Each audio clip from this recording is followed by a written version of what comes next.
Jill Gonzales of the Women's Storybook Project came to visit the RSnake Show. She and I talk about how they go into private prisons and help mothers record audio reading to their children. It's a heartwarming interview, especially because this was recorded in the days leading up to Mother's Day. As I go into on this episode, I was on the fence about this particular interview at first until I started digging into the stats, which I hope you'll find interesting. And now, here is Jill Gonzales. Hello and welcome to the RSnake Show. Today I have with me Jill Gonzales. How are you? I'm well. Thank you for having me. Yeah, of course. You live in Round Rock? Yeah, yes. Yeah. So how was the traffic down from Round Rock? It was a little busy. It was, 4 to 5 o'clock. It's pretty busy right then. Yeah. Yeah, I need to build like a helipad here at Chris's place. Oh, that would be fantastic. Make it a little easier on our guests.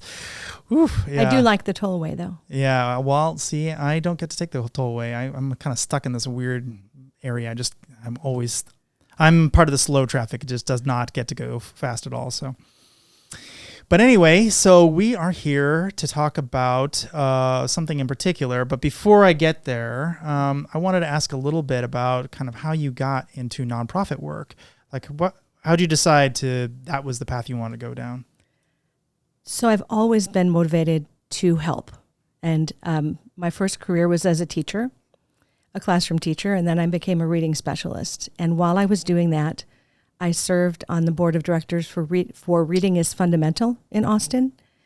And it brings me such joy to connect people, children and parents and everybody through books. And my parents volunteered their time, and it's just something I was raised with. And so when the opportunity came up to leave the teaching field and go into nonprofit, I jumped at that because of the testing culture. But I left for that and ended up managing programs at a nonprofit.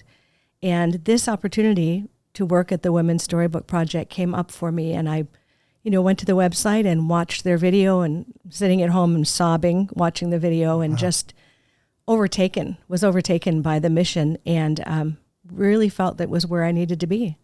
And that was 5 years ago, and it's been a wonderful journey. Well, that's amazing. I don't think anyone listening, unless they came to us through you, is going to know what that is. So why don't you give us a primer on what the Women's Storybook Project is? Sure. The Women's Storybook Project is a nonprofit organization, and we serve children of incarcerated mothers. Well, we can't serve the children because they're located all over Texas and all over the United States, but we can serve the mothers.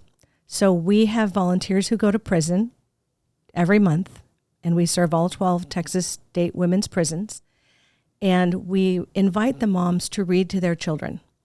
We have a sort of a book fair, and moms get to choose books for each of their children, and then we record them on digital recorders and send the recording and the book to the child.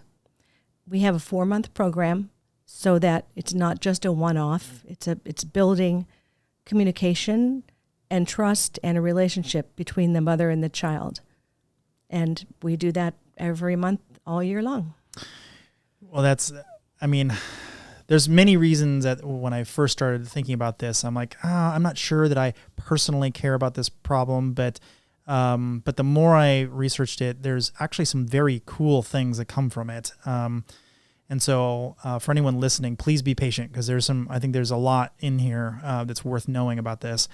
But before we get all there, how is the book chosen? I mean, how do you get the books to them, or how does the book fair work? Explain all that. That's a fantastic question. Currently, we only purchase one book. It's called The Invisible String, and it was written by Patrice Karst. And it's a wonderful story. We can talk more about that later. But that's the only book we purchase. All our other books are donated. And so whether it's from a Barnes & Noble book fair or someone's birthday party or a book club who has a book drive for us, we have thousands of books in the office that have been donated in. Sometimes someone will give us a gift, and then we'll go out and purchase the kind of books we need because we want our children to see themselves in the books. But all our books are donated. What?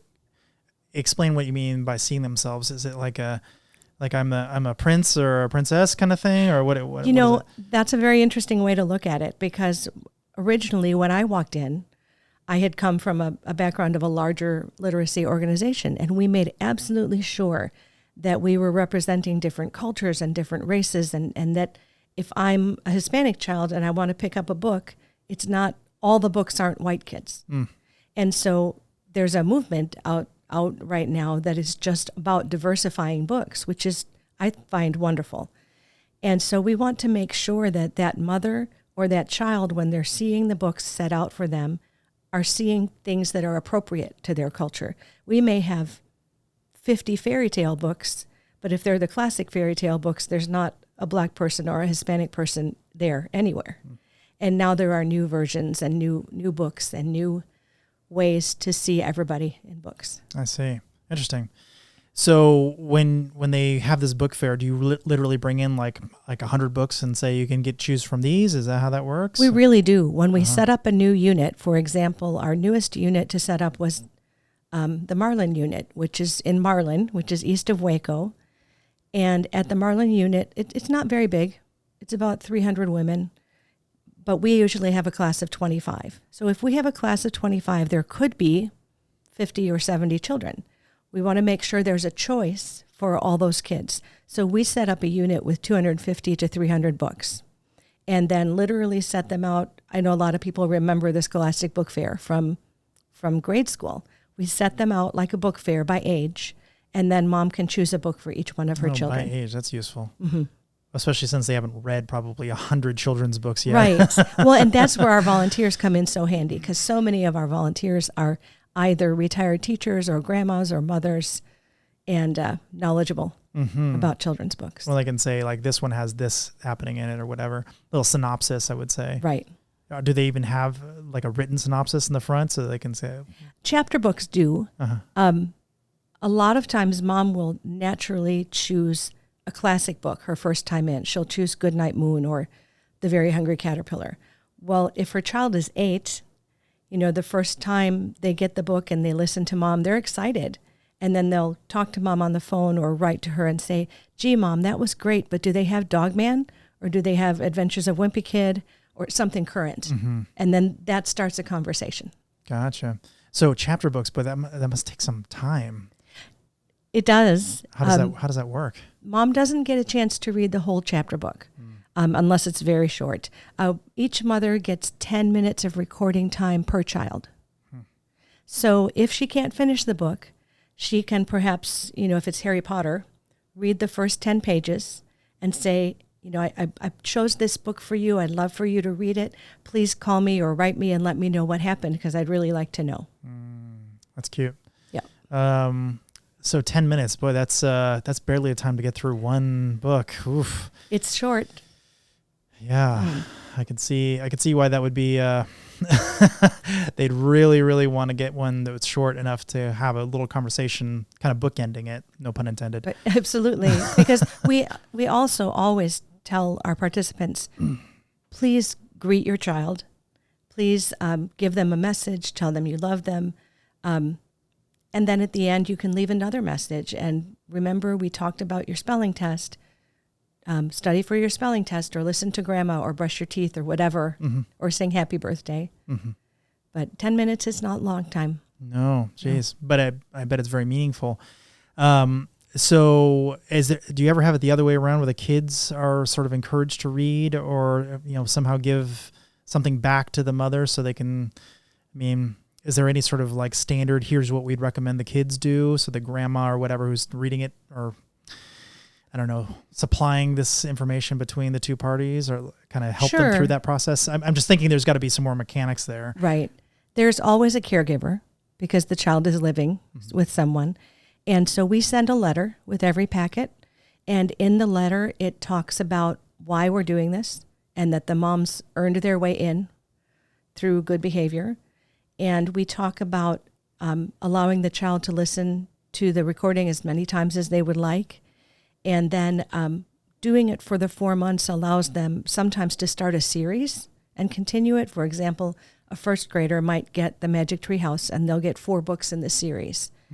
And so that is wonderful for helping mom and child have something to talk about. We also have bonding activities, which we encourage moms to do. And then the child can do something after that and send it back. And sometimes when you have an incarcerated family member, it's very difficult to talk about anything because you don't want to talk about the stress of the day because it won't matter tomorrow. Mm-hmm. So what do you talk about? So now we're giving everybody something to talk about. That's a really good point. Yeah, so-and-so got shivved in the in the kitchen. You can't talk about that. I know. Yeah. I mean, it's not child appropriate, but also it's not going to be meaningful in the same way that, a month later, a year later, 6 years later, because mom might be in there for a while. Mm-hmm. So how does that all work with the volunteers? I mean, it's got to be like a lot of background checks and just this weird cadence of getting them to do stuff and take time to travel all over Texas. Like, how does this all work? So 20 years ago when we started, they started at one prison. And so it was a very small endeavor ended up making a big impact. And our volunteers stay with us for a long time. So you have to want to participate as a volunteer. So you have to do your initial application, have your background check from TDCJ, and become approved and do their training. And have to be able to read, I was. And have to be able to read. And once you do that, and be over 18, once you do that, you're certified for 2 years. You're good for 2 years. So you just have to be patient. And so our volunteer coordinator is very good at bringing people into the office and helping them become involved while they're waiting, whether they're labeling books or writing letters to moms. We try to get them in while they're waiting so we don't lose them. And then a volunteer day is 8 hours. So one of the nice things about volunteering for Storybook is that we only ask volunteers to do 2 days a year because that's a 16-hour commitment. And, an hour and a half, an hour and 15 minutes a month, if you stretch it out, it's about 16 to 18 hours a year. So some people love it and they come every month. Our team leaders come every month. A lot of other volunteers will come once a quarter. But it's a whole day. So we gather at 9 o'clock in the morning. We drive to wherever the city we're going to be in. We meet for our early lunch and get to meet our team and talk about our objectives or any new technology. And then from 12 to 3, we're inside the prison. And from 12 to 3 is when it all happens, the book fair type thing, the opening circle, the opportunity for choosing books and recording, the bonding activities, and then we all come back together for the closing circle at the end to kind of debrief. It's very emotional. And then 3:30 to 5 is our drive home. What's the the rate of uptake of your services from the prison population? Do you have a percentage likelihood of someone saying yeah to that? So currently we're serving about 16% of eligible women. Prior to the COVID pandemic, it was a little bit higher than that. And it's been rather difficult as we've gone back after COVID because our word of mouth has gone away. Moms were either sent home or they finished their sentences or they paroled out. And so people don't know who we are. So we're having to launch communication campaigns in the library, in the dorms, among the education classes in order to get people back in. So we started back slowly with 10 people in a class initially a year ago, January, and we did that for social distancing and masking. Now we are back up to where we can take 20 to 25 women in a class, and we haven't hit our threshold yet. But I'm assuming this is, pardon me, I'm assuming this is also a behavior-based thing as well. Like they need to, so when you say eligible, do you mean eligible because their behavior is good enough already, or is that inclusive of the entire population? So no, it's individual woman. So you have to have 60 days case-free, and that's major case, not a step out of line. It was a major case that happened. So if you have 2 months, 60 days case-free, you can apply for our program. And then once you're accepted, you have to stay case-free for the entire 4 months. So in order to do this program fully, a mom needs 6 months of good behavior, which can be a large challenge in prison.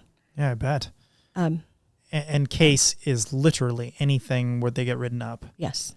But is that also non-violent offenses? Like I just didn't clean up my cell? That would be a minor case. Okay. Well, and I'm going to check myself on that because I honestly don't know. But there is a difference between a major and a minor case. And so major cases will prevent you from participating. I see. But minor. Okay. Well, that's nice because, some people are slobs and they'd still like to be able to, reach out to their loved ones. So how, who exactly gets to decide? I mean, do you guys have some sort of veto rights? Like, well, we know this one's a troublemaker. We've had them before and maybe they're not, maybe they're eligible, but we don't want them. They're disruptive. So how's that work? So we do have that right. However, if a mom goes to the trouble to be case-free and do the application and she knows where her children are and what ages and what their addresses are, she wants to participate. And so we rarely have any occasion of trouble. And people have asked me that, and I said it's the safest place you could ever be because, one, we have a guard, and two, the women really want to be there. And so the people who do our vetting for us, we have an agreement with the Windham School District. That is the largest school district in Texas within the Department of Corrections. And they take the applications and vet the women and make sure that no child was a victim. They make sure that there's no CPS cases, that the children are between 0 and 14. A mother may have 8 children, but she might have 3 that are under 14 that she can read to. And so Windham, the principal of the school, and her assistant do all that work. Interesting. So that's quite, how do they get all this information? How do you work with the prisons to gather that type of data?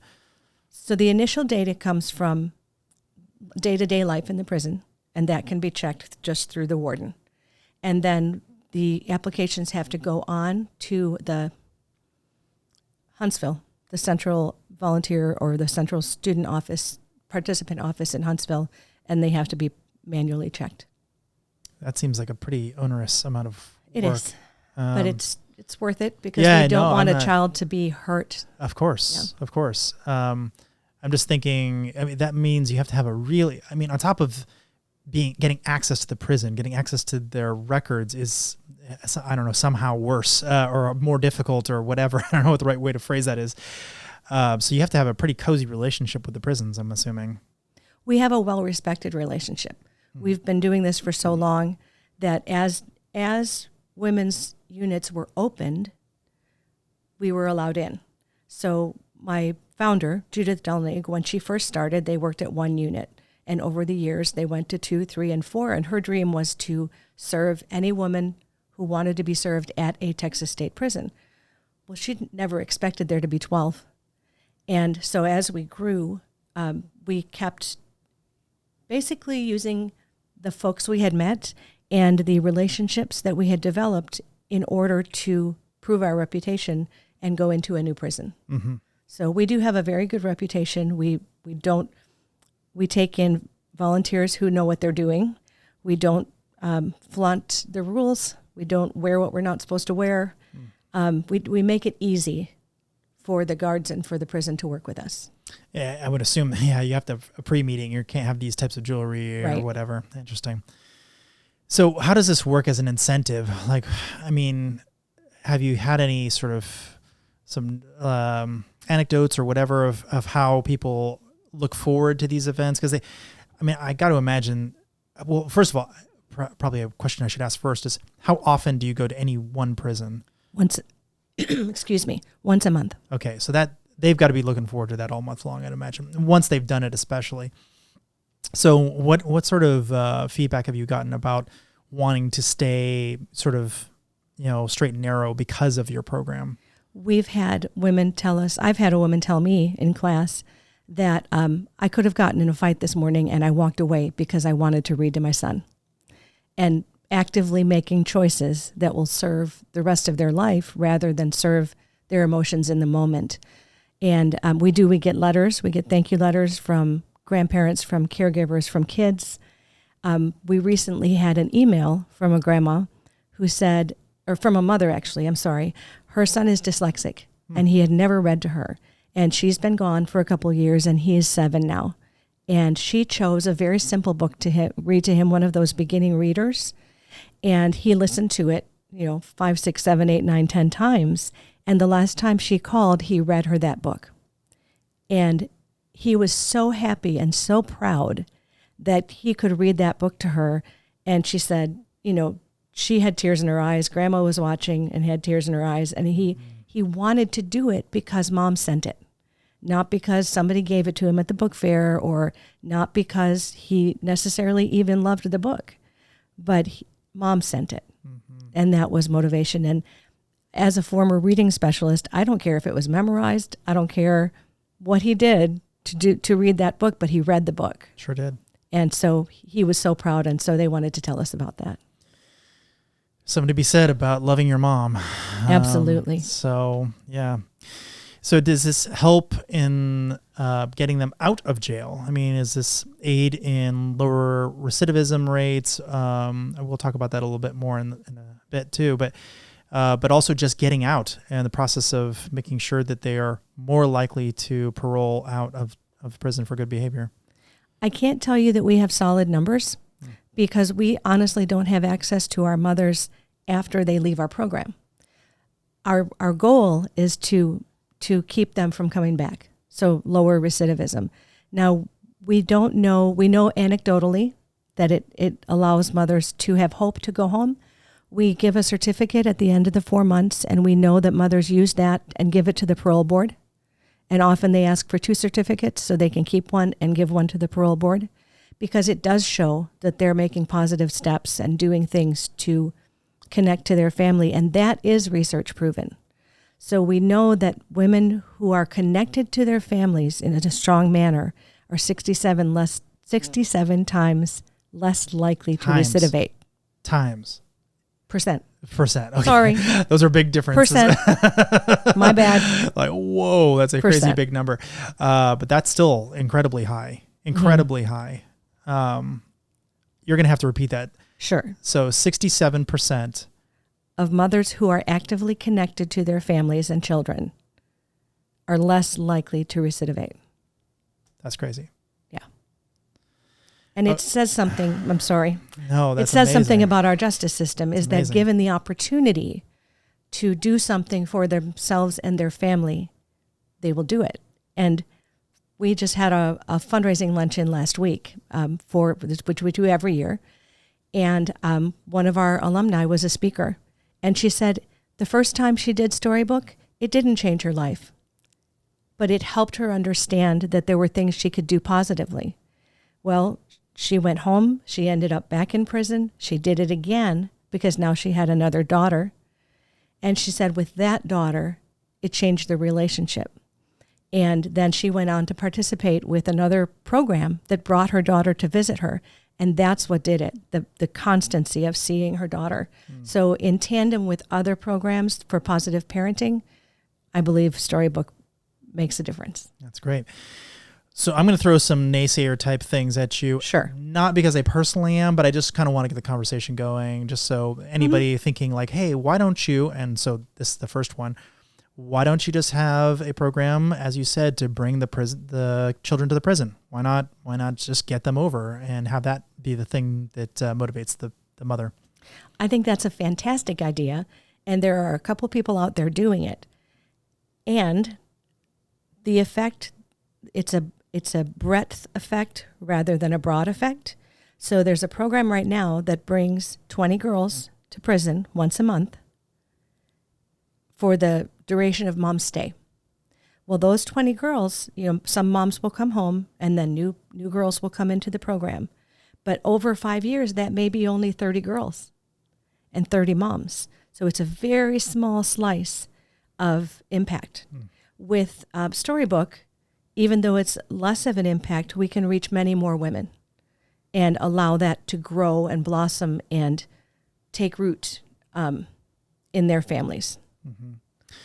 Yeah, I see it. I certainly agree with that, but I also see it as you can't take home your mom from visiting your mom. I mean, you still have a memory of it, but it's so much more interesting to have a tangible thing where you could just hear their voice over and over and over. And to some extent, by virtue of it being, sort of a message in a bottle, in the sort of the romantic sense where it's kind of just sent off into the ether and you hope they get it. That makes, you don't have to look in the face of your children's eyes who are sitting there looking at you without your makeup on and not, there is a certain amount of pride in, what they want to present to their children, and they don't really get to do that. Not to mention, I'm sure a lot of these kids live all over the place. Yes. And it might be very, very difficult to find somebody to transport them across state lines, et cetera. So I think this is just more convenient and better in many ways, possibly in tandem with that other, but maybe just by itself, really, really potent.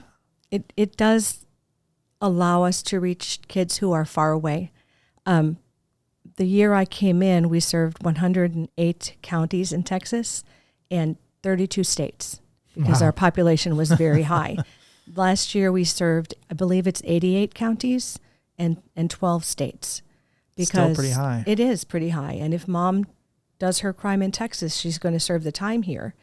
And so it doesn't matter if your kids are in Florida or if your kids are in Indiana, you're going to be here. And even if you are in Texas, think about driving from El Paso to Gatesville. It's prohibitive. You can't make it in a day. It's expensive. And we know our incarcerated folks are coming from poverty. Yeah, right. So it's very unrealistic to get a visit. And coordination, and yes. There's a million other things that make it, it's not a bad idea. It's just so much less practical than the message in the bottle approach. Yes. So this is another thing. I already know the answer to it, but I'm sure somebody will think it online. Why not fathers too? Why just mothers? So I personally have no problem with serving fathers. I think it's a great idea. I think it would be hugely effective. The reason that the Women's Storybook Project does not serve fathers is that Judith, our founder, when she started, her motivation was from learning about a program they had in Illinois that was solely for mothers. And her mother died when she was 7. And she would have given anything to hear her mother's voice again. So it's not an exclusive club. It's just not an inclusive club yet. Mm-hmm. Because, as I said, her goal was to reach every woman who wanted to read to her children. And we haven't done it yet. Mm-hmm. Yes, we're in all 12 state prisons, but we could double our service. And so in the light years that it takes to develop a fully served population, we just haven't gotten there. Mm-hmm. And it doesn't mean we won't or we can't. But I also want to say that the prison system was designed for men, and men have a lot more programs than women do. Oh, really? Yes. I didn't know that. Yeah, exponentially more. Oh. Is it like work programs? Is that what you mean? Work programs, recreational programs, recovery programs, because they've been around for 50, 75 years. Mm. And women's prisons and programs are relatively new, and it's about 10% of the prison population that's women. Mm. So there's a whole lot more men in the system. So there are other groups trying to do this for men, the National Fatherhood Initiative, Inside Out Dad. Mm-hmm. So I'd say the prison population is being served in this way, yes. which is great. I mean, the more I think there is something to this, and the more research I did in this, because I always do research ahead of time for these, more research I did into it, the further I got down the pipe, I'm like, actually, I really like this idea. I think it has a lot of merit. So another throwaway question that I'm sure someone will have in the back of their head. Why do we care? Why do we care about this population? I mean, they're clearly criminals. Why are we spending any time on them at all? There are so many good answers to that question. And one of them comes up a lot with volunteers is, therefore, what's that quote? Therefore, but the grace of God, go I. I was amazed when I started going to prison at, number one, how young the women were. And number two, we don't look at offenses. It's not our job. We don't care why the women are there. If the women are there for in any way harming a child, they're not going to get into our program. So the offenses could range from fraud to drugs to assault. We don't know. But we do know that there are many women there because they were in the wrong place at the wrong time. And so, having said all of that, the women there represent us. They're not that different from us. They're mothers. Mm-hmm. And any mother wants any other mother to be able to connect to her child because we know they're going home. And so why would we deprive a child of the opportunity to hear their mother when we know from education research that being read to is one of the strongest predictors of success? Mm-hmm. And we don't want the school to prison pipeline to continue. We want to stop it and say, okay, let's help these kids have success. And kids like to listen to the same story 100 times. Yeah. Anyone who's read Hop on Pop knows that. So try to avoid it myself, but it's crazy because, 5 Little Monkeys, Hop on Pop, The Very Hungry Caterpillar. These are cultural phenomena. Everybody knows who these are, unless you don't have children yet, and you will, or you will know these books because they're so important. It's not just the words; it's the time on mom's lap.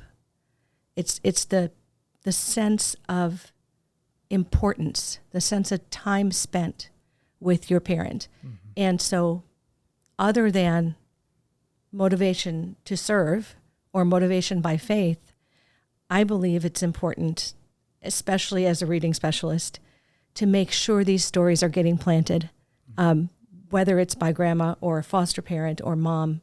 Anybody who can read to a child, go read to a child. Yeah, that's great. So you said you don't know about their offenses, but I'm sure it comes up occasionally, like, oh, I'm in here for blah, blah, blah. I mean, do you get any sense from that about what the common offenses tend to be? Very rarely. Interesting. However, I do know, but there is some common knowledge. A lot of mass incarceration is from addiction. Yeah, of course. Drugs. And so 3 times you're out. And there is no discussion. Right. That we have a lot of people who were either in possession or exchanging or selling. Because you'll do whatever you can to feed that. Yes. And then you have this massive amount of regret immediately afterwards because you've just been a shitty person for however long you've been on drugs. I think that's one of the things that I see when people have been really truly affected by drugs for a long period of time. Their skin is not so great, and their teeth are not so great, and even if they're off the drugs, they look in the mirror and they look at their teeth and they're like, you can't be prideful in that moment. Like how many people did you rob, cheat, and steal to get to where you are? And that's got to be rough. Oh, yeah. But I think that's why it's so emotional when our moms read. Because if, for example, a mother was addicted and got in trouble and is in prison and now is being offered this chance to read to her child, if her child was 2 when she left and now her child is 6 and she has 10 minutes to sit and read to her child, it's so glaring what's missing, how much she has missed, how much she misses her child. And that's where the emotions come in. That's where it's difficult for moms to do this. And by the time they finish, they feel better and they feel hopeful and happy that they got to do it. It's just life-changing. I think one of the epiphanies I had as I was going through this, I'm just trying to put myself in the position of these women in this very specific situation where you're now reading for the first time, possibly ever, a story to your child. How weird a thought is it that for the very first time in their life, they're actually being a good mother? And I'm sure a lot of these women, they're actually just better mothers in this situation, finally in prison, than they ever were on the outside up to that point anyway. Maybe they turn their life around at that point, but it's a really strange mental leap to go, oh, actually, maybe prison makes good moms. You get my point, though, yes. In this very specific circumstance where you're giving them the tools to see what they're missing, as opposed to just this, oh, I got this kid at home or whatever, maybe you Right. have a photo of them and that's it kind of deal. Like this communication I think is really important. Right. And you make a good point, though, because prison is not a place where you're allowed to be a mom. You're not, first of all, you're not called by your name. There is no individual you in prison. And you are discouraged at all times from talking about your family. It can be dangerous. It can be, you're seen as Is that right? weaker. Sure, because prison has its own culture, its own hierarchy, its own way of being. And so these 3 hours on a Saturday are kind of a deep breath for moms so that they can be called by their name and talk about their children and remember if they had a good relationship with their children, they can remember that and relate that and talk to the other moms about it. I was going to say that seems like a bonding moment as well for the mothers. So they can all kind of root for each other to get out. Yeah. That's great. Yeah. I hadn't even thought about that. Also, it seemed I was doing a little research on the effect on the child. It seems like number one is probably not number one, but it's way up there, is a reduced amount of stress on the child because now they have something from their mother. Right. There's some way to have some connection. And I was doing some more research on it, and apparently it is considered an adverse childhood experience, ACE, if your mother has been incarcerated. So any anecdotes from the child's side about how they've reacted? I have a couple, yes. So we had, trying to think of which one to do first. We had a mom and a child doing the program last year, and we got a letter, or I'm sorry, it wasn't a letter. It was just an exchange when we were there for the second or third visit. And mom said, I was so excited because my child took me for show and tell. And so she said, whatever book they had, maybe Chrysanthemum or something like that. She said, my child took the book and took her grandma's phone and logged in and let me read to the kids. And it was all recorded. But she got to participate with her class in an experience that she didn't get before because her mom wasn't there. But now she had her mom's voice. And so that made her feel better. It gave her more self-worth because her mom could come too. And then we have another letter, and this is quite a few years old, but we have a letter from a 14-year-old girl, and she was living in Colorado. And she wrote in and said, thank you so much for this program. I'm 14 years old, and my mom's been incarcerated for 2 years, and I haven't heard from her. And she read me my favorite childhood book, Skippy John Jones, and I loved the book, and it was so exciting to hear her voice. And I wish that this program could be everywhere for every child who has someone incarcerated, because she said it made me feel like I wasn't forgotten and I wasn't abandoned. And I know I'm 14, but this is important to me. And so it just is, it's a good thing. There's also books on the subject. We started recently a book club for our volunteers and our supporters, or anyone really who wants to learn more about the incarcerated population. And we read a book called Ruby on the Outside. And it's about a 4th grade girl who doesn't want to tell anybody where her mom is because it's embarrassing. You don't want to say, oh, my mom's in prison. But it happens more. 1 out of 5 children has a parent in prison. Is that true? Yeah. That's incredible. In the United States, yes. We incarcerate a lot of people. That's an incredible stat. I didn't know that. So what is it about, you came from a reading background. What is it about reading that gets you excited? There's something about it. You've had it in your career for quite a while. I have. Why specifically reading? So I was really lucky to be raised in a family of readers. And so there weren't an abundance of books, but we were a family who used the library. Mm-hmm. And I really think you can learn anything from a children's book. And I know that, and I like adult books too, but children's books have so much wisdom in them and so much humor, and they're easy. Even if you're not highly literate, you can read a children's book usually. And so I'm trying to think of a common book. The Very Hungry Caterpillar. Mm-hmm. Well, what do you learn from that book? Don't eat till you get sick.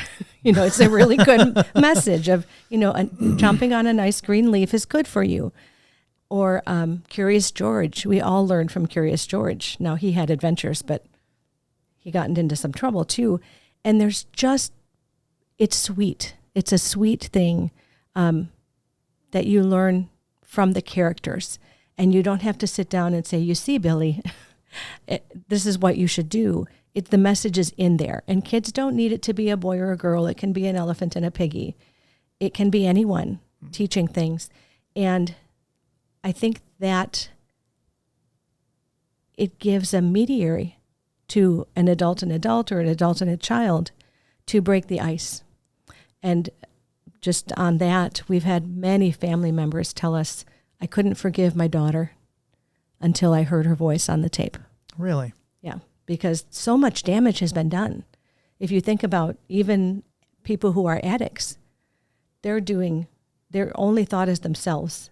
And so they're doing a lot of damage to their family as they go through that journey on their way to prison. Mm-hmm. And often hearing their voice helps to heal. I would assume there's got to be a lot of tears at the end of these things, right? A lot of tears. But they're happy tears. They're good. Yeah, I would imagine so. They're good. Do we have any stats on what happens with relation to the children who do get read to and don't in this context? We don't. There are some people out there doing it. There's a researcher from Texas Tech who's working with dads up in a prison in South Dakota, and he's tried to get some numbers, but they're slow in coming because he didn't have too many people apply for his first class. There are other programs around the world doing numbers, but no, we haven't had any luck or any chance to get any testing research on the kids because of privacy. There is an organization in Austin called the Seedling Foundation that provides mentors for children with an incarcerated parent.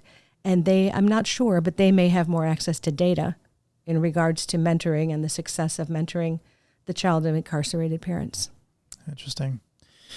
Yeah, I was also curious about literacy. Have you had any sort of measuring of even the incarcerated women who you have a little bit more contact with directly about their literacy? Because I'm assuming not all of them are particularly literate going in.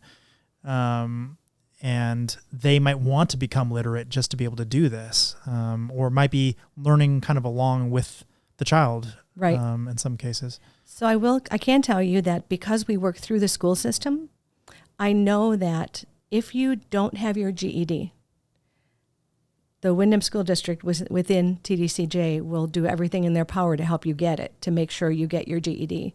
And so usually the women we work with are reading. They may not be reading on an 8th grade level, but they're reading well enough to read a children's book. If they need help, we encourage them they could borrow the book until the next time, or they could have extra time and read at the end. So if there's 12 people to read, they could be the last one, so they have time to practice. Or often, because now we have a digital recorder, we can press pause. And if we need to, we can even feed the lines and then press pause again. And that's a wonderful improvement from our last technology. We've gone from cassette tapes to flash drives that didn't have any functions on them to the digital recorders that can pause. So we've got a way for anyone to record. But I honestly haven't seen women with low literacy. I know they're out there, but maybe they haven't made it into the school district yet. What if they're just embarrassed? Possibly. Yeah. Okay, let's talk about recidivism, because this is, for me, this is the reason I started caring. I mean, I went. I mean, all this is nice. I like it, but I didn't care until I saw this. Your stat, you said, is 67. Is that right? 67% reduction in recidivism.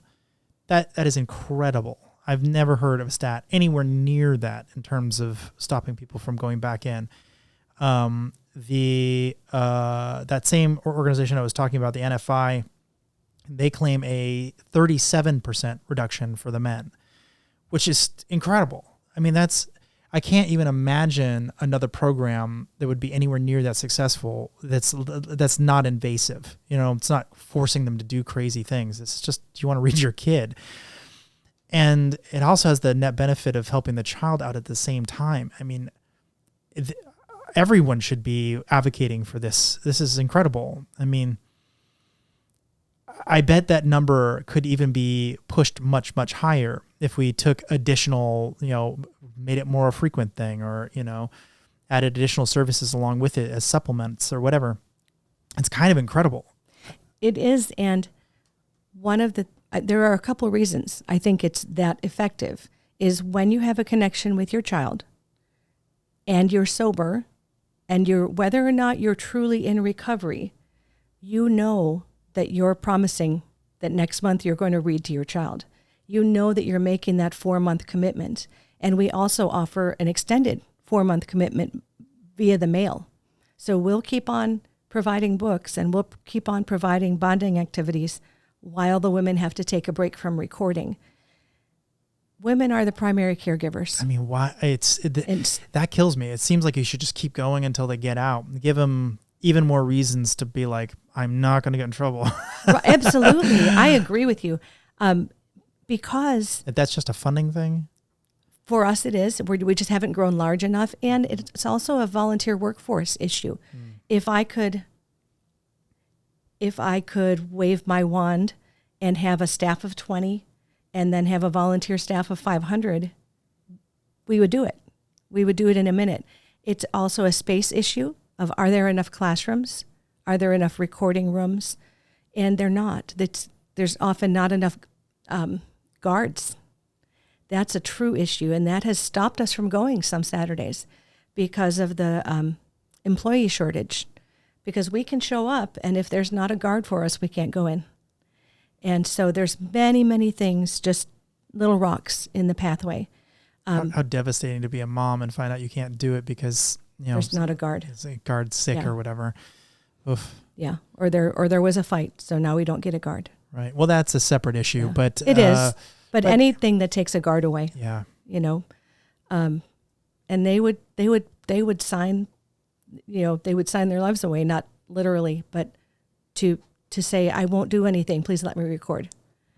But it's that connection and that want to take care of your children, because men are not often the primary caregivers. Even if a couple becomes incarcerated, mom will often go home first or work to go home first. Mm-hmm. So I know we mentioned incarceration and mass incarceration. What are your feelings on people going to prison and how many people are going to prison? Do you have any sense of that? And like, are our laws just? Are we doing what we should be doing, or does there need to be rethinking of how people end up in these positions in the first place? I believe our country. I can't say a whole lot about incarceration because there's laws that need to change for that to happen. Yeah, However, you got your magic wand. I got my magic wand. I believe that someone who needs rehab should go to rehab. Even if they committed a crime, I think they should be provided with rehab because they need to heal from their addiction to be able to be a functioning person in society. And that's a whole nother layer of what's going on in our country, is that this addiction, which caused the mass incarceration. And so we're blaming people. Oh, we're sorry, you got addicted. You have to go to prison now because you were carrying the drugs. I don't agree with that. And I also believe that in America and in Texas particularly, prison is still for punishment. It isn't punishment. It's for punishment. And there's a huge difference. And a lot of the research that's going on in effective incarceration says that prison is punishment. So once a person is there and taken away from their environment, taken away from their family, that's the punishment. So we're not going to put them in a concrete cell and we're not going to make them work 10 hours a day. We're going to teach them how to be a valuable member of society and have them live in a group and work in a group and learn how to have people skills so that when they leave, they can walk into society and be active, productive members. And do you think that's working? No, not here. I think it's working. There are programs in Europe, I believe it's Norway, that has a flagship program of this. There's programs in Minnesota.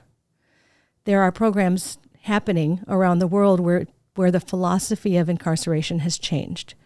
There's questions being asked, because one of the things our women face, and I know the men face this too, before anybody says, what about the men? Everybody who's in prison has been traumatized. But the women often experience trauma in their life and then are re-traumatized in prison.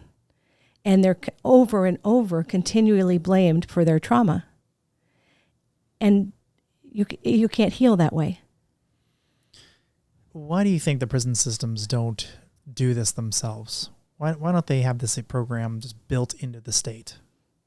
History. It's history.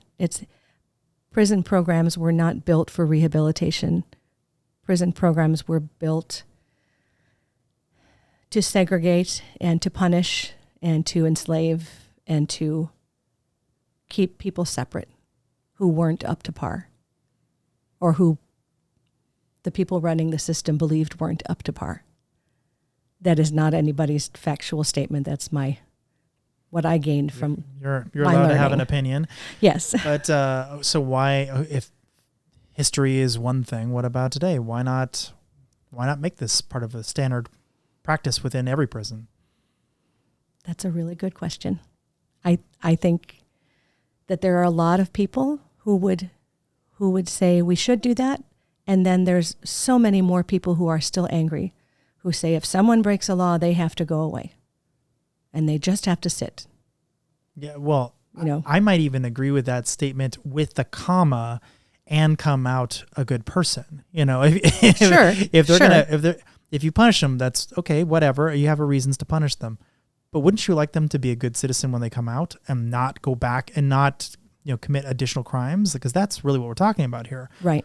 It doesn't matter what side you're on. You can say, I don't like the punishment, or I do like the punishment, but you probably don't want them doing crime. Of course. And that seems like almost a silver bullet. I mean, within obvious reasons, obvious reason. Number one, people are not all on board with this, and not every prisoner is in the place where they can be rehabilitated. So Sure. they fall outside of that. And then certain people just aren't interested for whatever reason. They are totally estranged, and they don't, or mentally ill. My kid hates me, or mentally ill, right? There's other things. But for those who can be rehabilitated, this feels like an obvious thing you'd want to do. There's a really bright spot in women's incarceration in Texas, and it's called the STRIVE program. It's strength through restoration, independence, and now I can't remember the rest of the acronym. It's a long acronym, but it's taking place at the Mountain View unit in Gatesville. And STRIVE is for women who are ready to go home. They're within 16 weeks of going home. And they are placed at the STRIVE unit to be given resources and education to help them succeed when they get home. So, for example, depending on how long they've been gone, they learn how to use a smartphone, learn how to use a computer or make a Zoom call. They can take job training for quite a few different certificate programs. There's a boutique there, kind of like a Goodwill boutique, where they receive 7 days of clothing and the proper shoes for their work.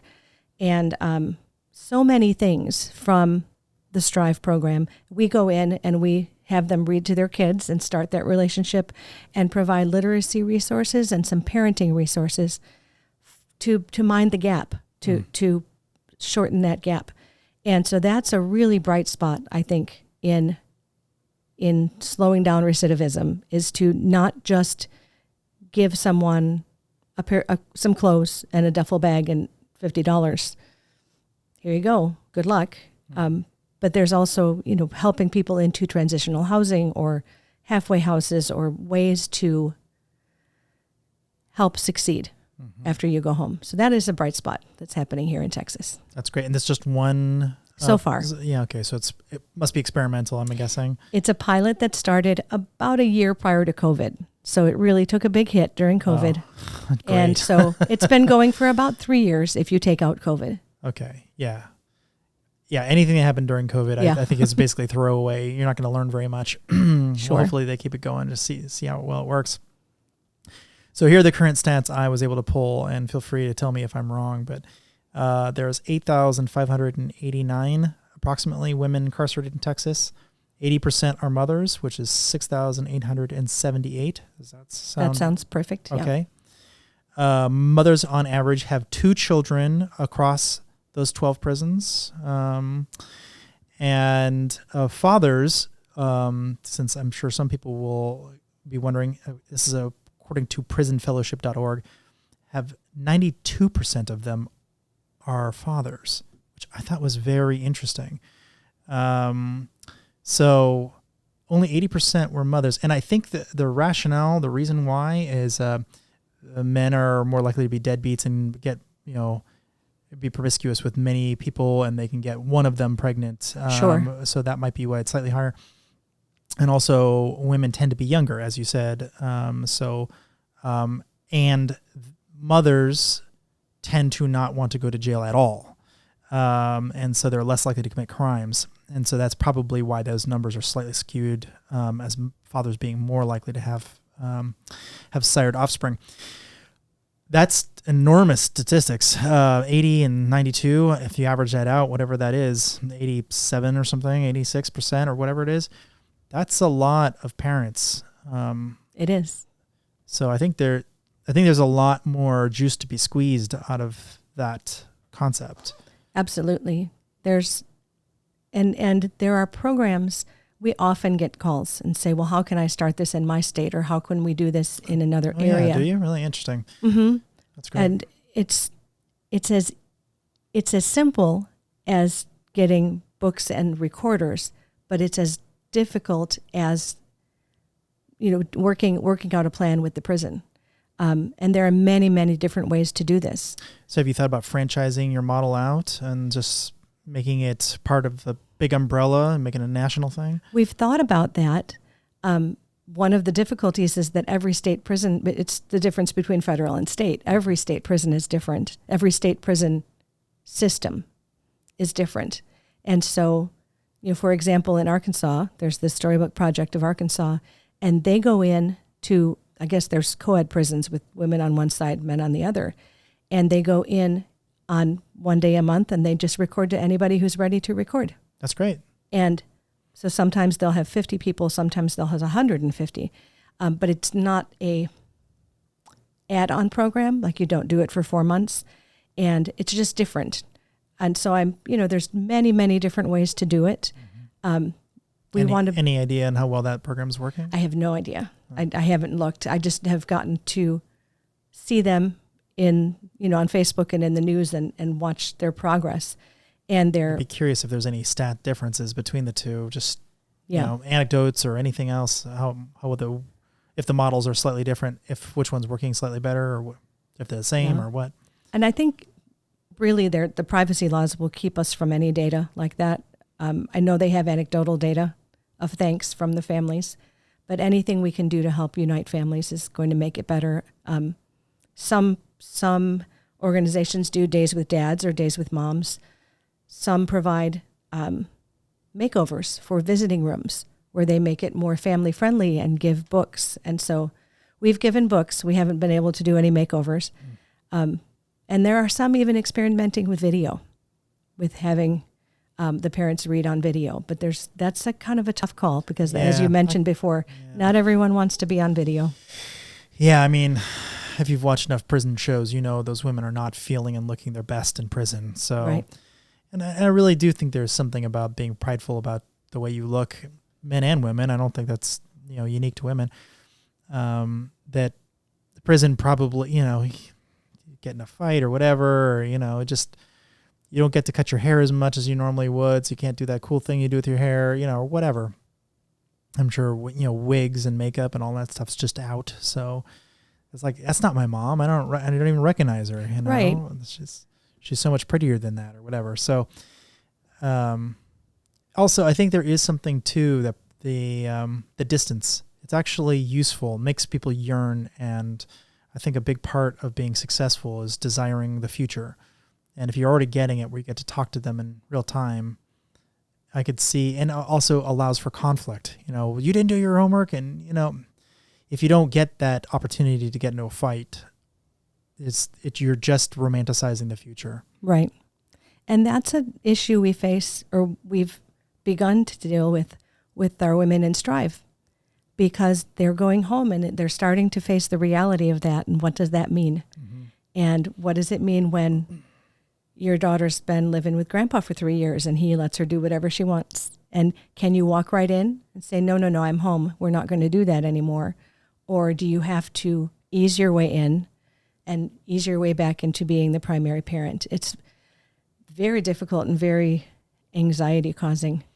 Yeah, as part of the re-entry program, I was thinking about this in terms of the possibly strained relationship up to that point. So imagine a woman is thinking about coming back to her family. She was very estranged, and she's trying to re-enter. It would be so much easier when there was some goodwill. You know what I mean? Yes. And I think it might really change. They might be very standoffish and like, I'm not sure I want you back in my life after the 800 things you did wrong before you went to jail.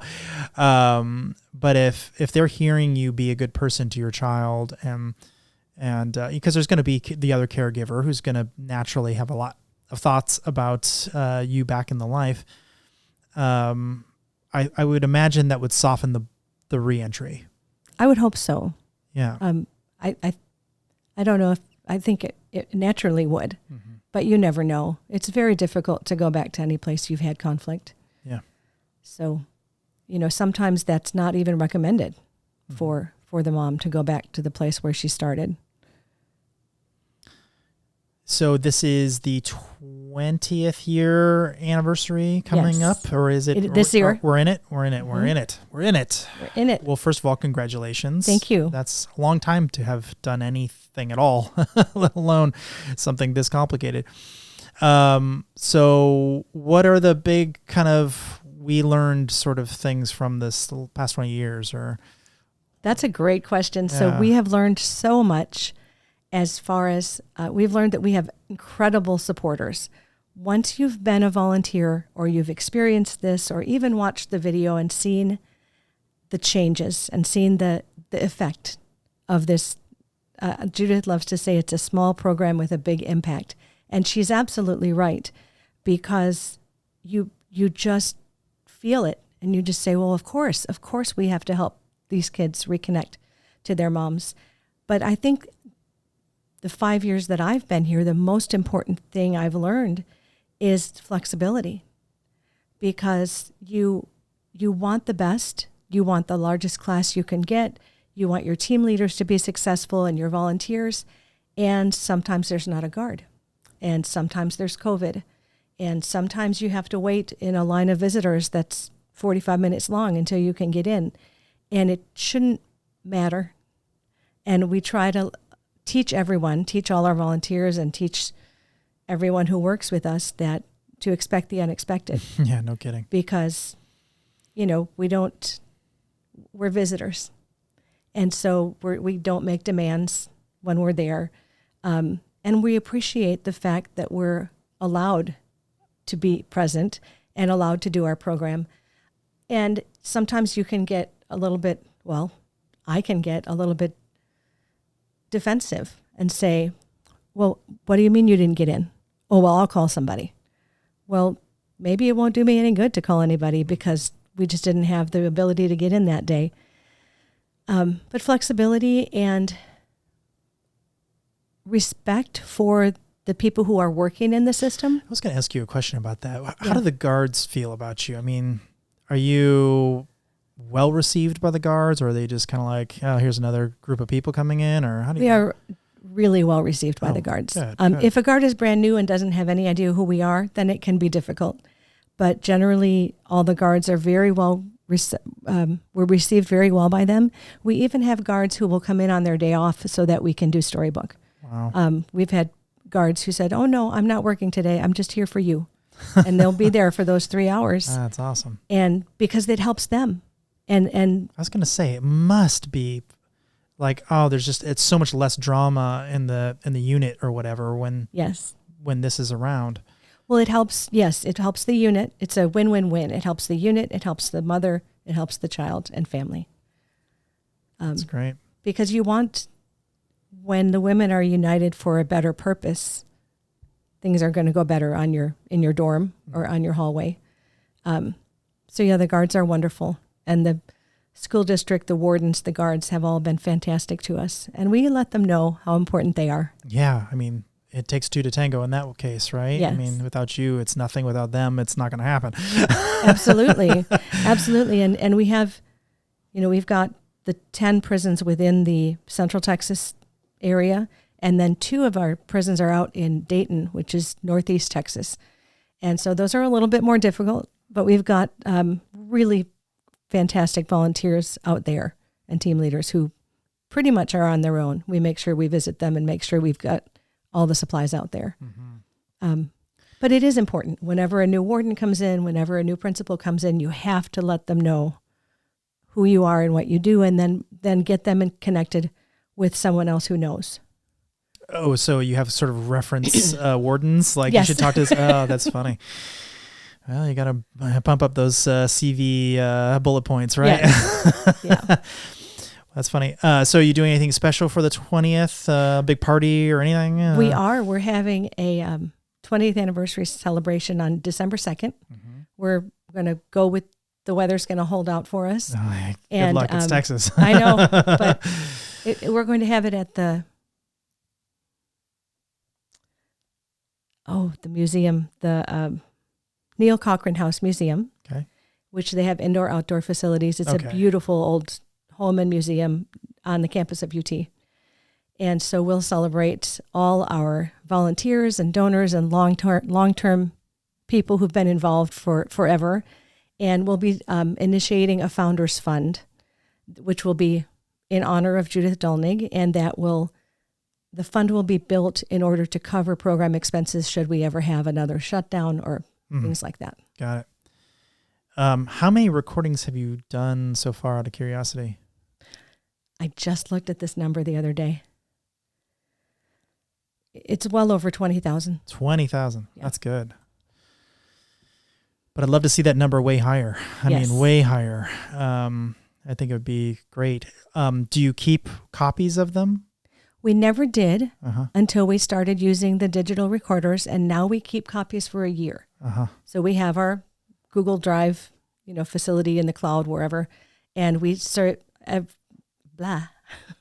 Well, it'd be good to be able to share it to them later on. You did this 5 years ago, you did this 10 years ago, because they might lose track of them or whatever. It's a good idea because the cassettes, I know children who still have the cassettes and the CDs. With the digital file, we will save all of those for a year, and it's a good point. We should probably handpick some and save them. But they can also download them onto their phone or their iPad or their computer and save them forever. So there's 2 options for that. Yeah, it would just be nice to be able to, 3 years ago you did this, and just to kind of, and it's also a way to reconnect to them, like how are things going, and you could ask them questions about how it affected them and start getting more testimonials. I don't know, just thinking like a marketer. As long as we can get permission, that would be lovely. Yeah. You also have to have their address, which you may not be able to get. Yeah, exactly. Okay, so Mother's Day fast approaching. Anything special for the mothers out there? We do, actually. We've got 2 things. So if you would like to make a donation to this Women's Storybook Project, a $25 donation in honor of your mother, we will send a copy of The Invisible String to one of our moms. And so that's a lovely way to give the mom who has everything a wonderful gift. So it's helping us, but it's also helping another mother. Consider it donated. Thank you. Yes, of course. And then we're, if you are more into traditional gifting, we have a Kendra Scott event on Friday and Saturday, the 12th and the 13th of May, at the flagship store on Lamar. And if you come in and mention Storybook Project, when you check out, we will get 20% of the receipts. That's great. That's great. Double duty gifting. Well, I mean, it's I think it's wonderful. Can you tell me about the sister projects? Anything else that people might know that are might kind of similar that might be interesting? Sure. There is Girls Embracing Mothers, which is out of Dallas. And they are the organization that brings girls every month to see their mom. Mm-hmm. There's Troop 1500, which is a Girl Scout troop, which once a month the girls visit their moms in Gatesville, and they have a Girl Scout day, and they do badges and everything else you would do as a Girl Scout. You just do it in the visiting room of the prison or in a special room. Mm-hmm. So we've got Girl Scouts, we've got GEMS. There is a new one called Flick Shop. And Flick Shop was started by Marcus Bullock, and when he was incarcerated, his mother wrote him a postcard every day of his incarceration. And it changed him. It made him first realize how much she loved him and then understand what that postcard meant. And so he has started Flick Shop, where you can write a postcard to a prisoner for $1.25, the cost of printing and postage, and encourage anyone. You can choose off a list, or you can donate the $12.50 a month and let family members write to their incarcerated loved ones, which I think is beautiful because you're enabling communication, and every communication in prison costs so much. Mm-hmm. So those are the main ones I know about. That's right now. So what do you need? I mean, obviously cash would be useful, but what about volunteers or books, or what do you need? So currently we office in West Austin, near Bee Caves and 360, and we are book rich. And we're book rich because of COVID and because of people's generosity, which is great. Financial donations are always needed and accepted because we have computers that need to be replaced every year or two. Yeah. And so computers, digital recorders, staff doing this. Right now we have a staff of 3. And a staff of 3 is fantastic. Started with 1, now we're up to 3, and we've got a couple contractors. Just need 17 more. Yes, just 17 more. That'll be great. And then I will sleep at night. But it's so much joy in the job and we have the volunteers. So we always need more volunteers. And if you're not up for volunteering in a prison, you can volunteer in the office or you can volunteer remotely. Right now, our greatest volunteer need is prison volunteers and social media, if you can believe that. We've had some fantastic interns, and they always go away because they graduate and stuff like that. And so we would love to have some remote volunteers for social media, for blogging, for all sorts of data entry, even that we have a lot of data.